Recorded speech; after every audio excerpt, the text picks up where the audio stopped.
CSR fund కింద IDBI LB Nagar branch ప్రభుత్వ పాఠశాలకు కంప్యూటర్లు, స్కూల్ టేబుల్స్, ప్రింటర్స్ అందజేస్తుంది. ఎల్బీనగర్ మన్సూరాబాద్లోని మండల పరిషత్ ప్రభుత్వ ప్రాథమిక పాఠశాలలో 1,75,000 విలువ చేసే కంప్యూటర్లు, ప్రింటర్స్, స్కూల్ టేబుల్స్ పంపిణీ చేశారు. ఈ కార్యక్రమానికి ముఖ్య అతిథిగా ఐడిబిఐ బ్యాంక్ రీజనల్ మేనేజర్ తను మైకల్ పాల్గొని పంపిణీ చేశారు. ప్రభుత్వ పాఠశాలలో పేద మధ్యతరగతి విద్యార్థులకి కంప్యూటర్లు పంపిణీ చేయడం చాలా సంతోషంగా ఉందన్నారు. విద్యార్థులు మంచిగా చదువుకుని ఉన్నత స్థానానికి ఎదగాలని కోరారు.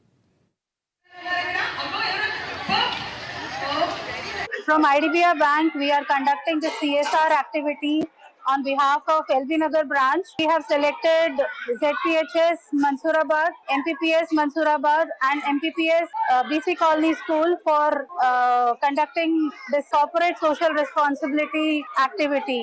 On behalf of IDBI Bank, I want to thank the school HM, principal and corporate staff to come here and grace the occasion.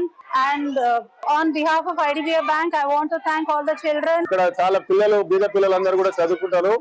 వాళ్ళ పరిస్థితులు చూసి ప్రత్యేకంగా ఐడిబిఐ బ్యాంక్ వాళ్ళు ఈ రోజు 1,70,000 రూపాయలు విలువ చేసే కంప్యూటర్స్ ని ఉచితంగా ఇవ్వడం జరిగింది. అదేవిధంగా పిల్లలకు కావాల్సినటువంటి బిస్కెట్లు, చాక్లెట్లు, పెన్నులు, పెన్సిల్స్ అన్ని కూడా ఇచ్చినందుకు ప్రత్యేకంగా ధన్యవాదాలు మా మన్సూరాబాద్ డివిజన్ తరఫు నుంచి. ఐడిబిఐ